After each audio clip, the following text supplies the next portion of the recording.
Hi guys, Teresa here from our Japanese Garden Escape. This week we have a few different tasks to do. One is to clean the pond at the entrance door and make it ready for winter and for autumn, putting also a net over it and cleaning it. The other task is to prune the bamboo that we have at that pond. And one more thing we're starting with today is pruning the Kansan cherries right here.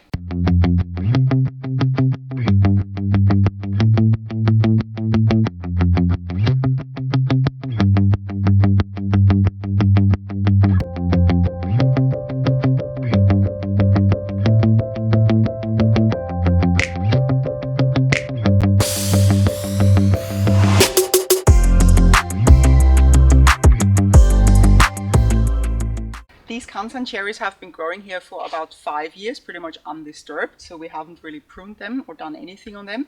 And it's now time to cut them a little bit.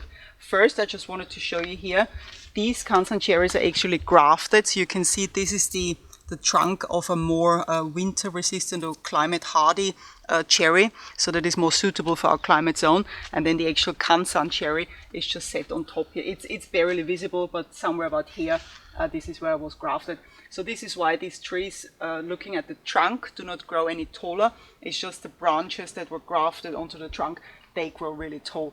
And if you have a look up there, so they have become really, really tall in the last few years. The branches are just growing out so much, and it's now really time to prune them. So as you know from me guys, normally I use my beloved Japanese gardening tools for any jobs in the garden. Today, however, given the location and the height of that tree, I'm going to be using this one here. So this is just a standard gardening tool. It has a really long pole that can be extended even more, and it has the cutters at the top here. And so this one should make it possible to reach the branches higher up by just standing here on the terrace. This tool I actually haven't used very much yet. Typically Adam is using that tool. So we'll see how they go. So bear with me guys, so let's get started.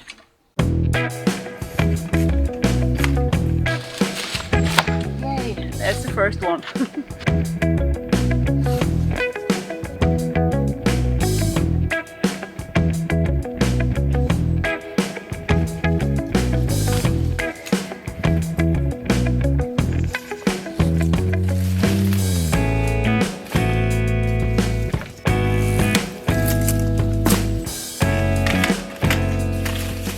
So guys, look at that. The first one is done. So that's the height for now. It looks a lot better. Also, it gives the feeling of that there is a lot more air now because the branches are lower. And also the black pine just above it has more space to breathe because the tree actually started to grow into the black pine already.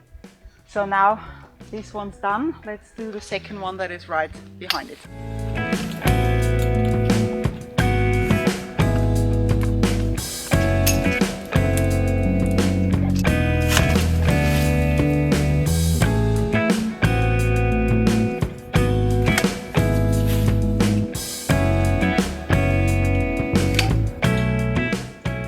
Last one, guys. There we go. That's it. All done. So that looks so much better and a lot lighter. And next year this is gonna grow out nicely.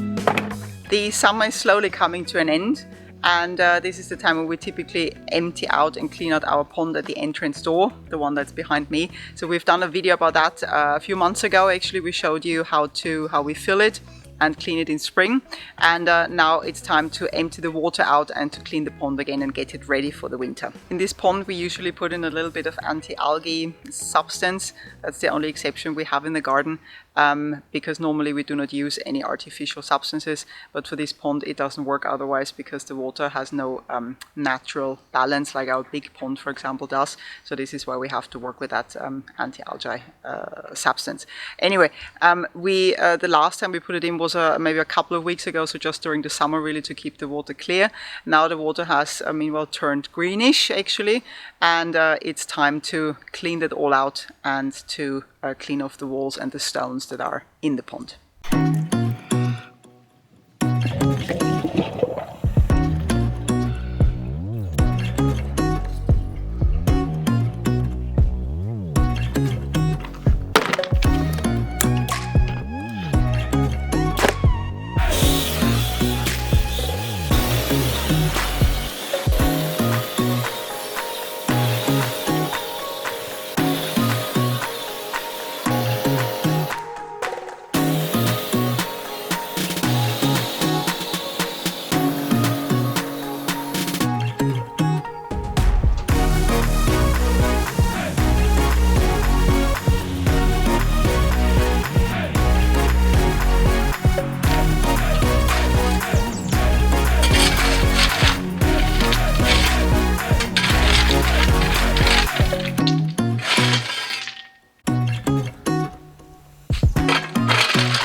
All the gravel in the pond has been turned around and washed properly with the jet washer and put back in place. And what we leave here on the drain during the winter, I'm just going to show you, is this plastic grid. So the drain stays open, so any snow or later on melting ice in spring can run down the drain here. And we just leave this plastic grid on there so that we don't get any leaves or acorns or anything into the drain. So that just stays like this. The last step we're doing for this autumn is to put this net over the pond. This is a net that can be purchased in any hardware store. This is actually a bird net for fruit trees. And the reason we're doing is because behind you guys there are big oak trees, and they do drop a lot of leaves in autumn, and also they drop acorns, usually only every other year. So this year, if that's right what I'm saying with every other year, we shouldn't get any because we had loads last year. But anyway, just for the sake of having all the leaves in there, so to prevent that, we're putting this net over the pond. So that's what I'm going to be doing next. It's already laid out and cut to size, and I'm just going to be pulling it over, and then we'll see how we attach that on the sides with some hooks.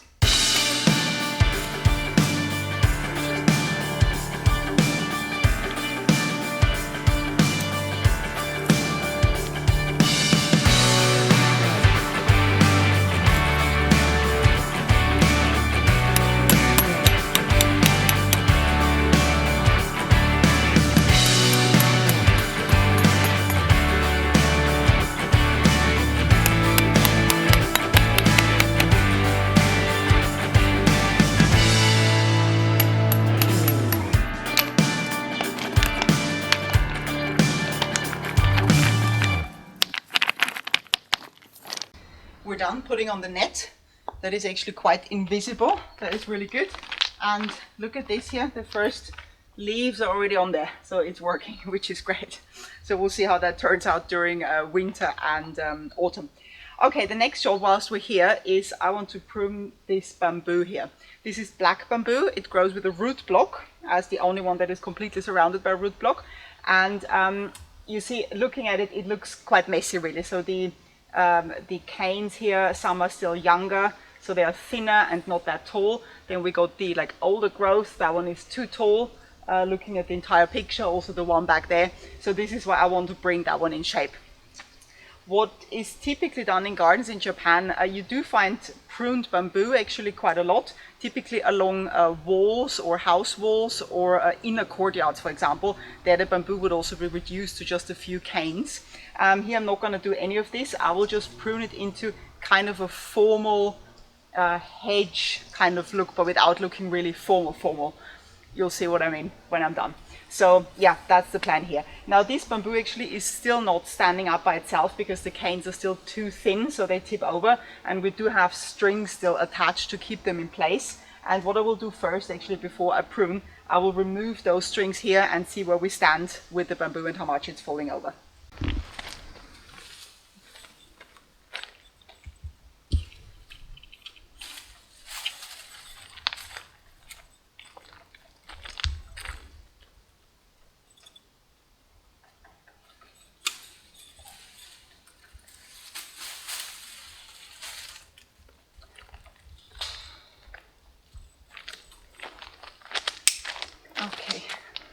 So that's the string removed.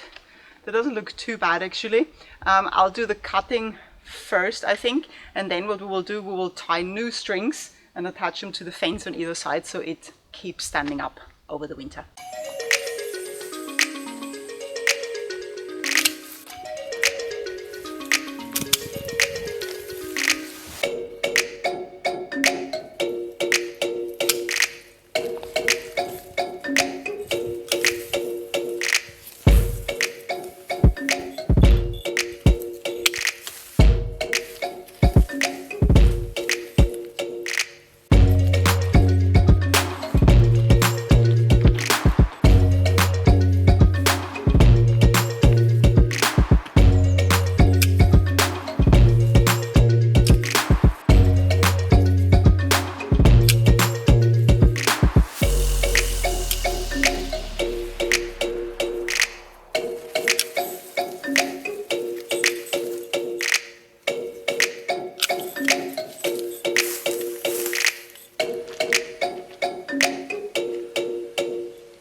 So I'm done with pruning this bamboo. I'm actually quite happy with the result. It's kind of a rectangular hedge shape, but it doesn't look formal. So this is what I meant before. I didn't want like a straight cut hedge, just something that is pruned into kind of a shape, so to say. What we will do is still attach some strings and stand the single canes up a little bit. We removed all the strings now, so they're actually standing up all right now because they're also shortened. But over the winter when there is snow, they tend to tip over. So this is why for this one more year we're going to support them with some strings. What I've done cutting wise is, so we filmed some close-ups. So I've pruned down the height of the bamboo, and bamboo once pruned in height does not grow higher anymore. So that's the final height. So this is important to consider when pruning bamboo because it will not grow out. And the other thing I've done is on some like side branches, I've just trimmed the length. This is also something that will grow back. So bamboo builds new leaves every year, but it will not grow taller anymore. So, but this final height, this is looking quite good. Picking up the bamboo branches, and this is what we have done with the string. So just this black string, just put it around, and that will keep it in place nicely over the winter. If not, we'll put a second one. Right, then let's walk to the big pile with it. Really quite a collection of branches. And what do I see here? Look at that, guys. The Japanese hollies that we planted and some boxwood, they need pruning. They're growing out quite a lot. Also those I see. Okay, that's perfect. Whilst we're in this area, I'll get my shears and then we'll prune those as well today.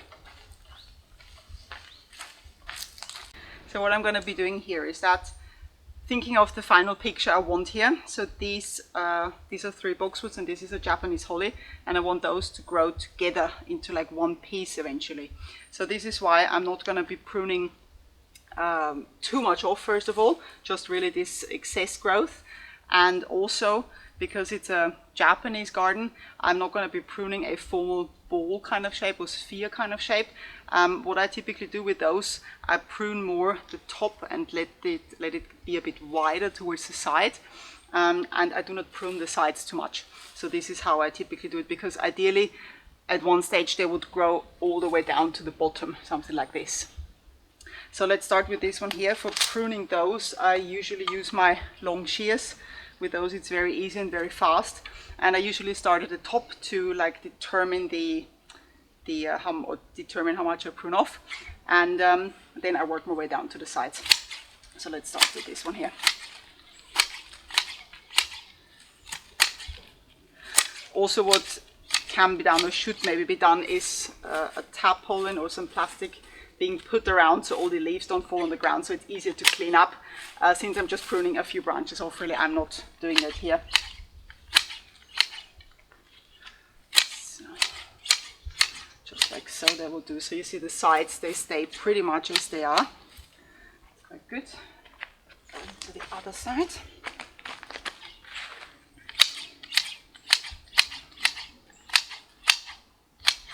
Just like that. So it is a prune shape, but it's not really a formal kind of shape. This is what I want to achieve here. Good, and then just clean it off at the ends to get the loose branches out, anything that is cut off. And that will do. These boxwoods I'm just going to trim at the top a little bit.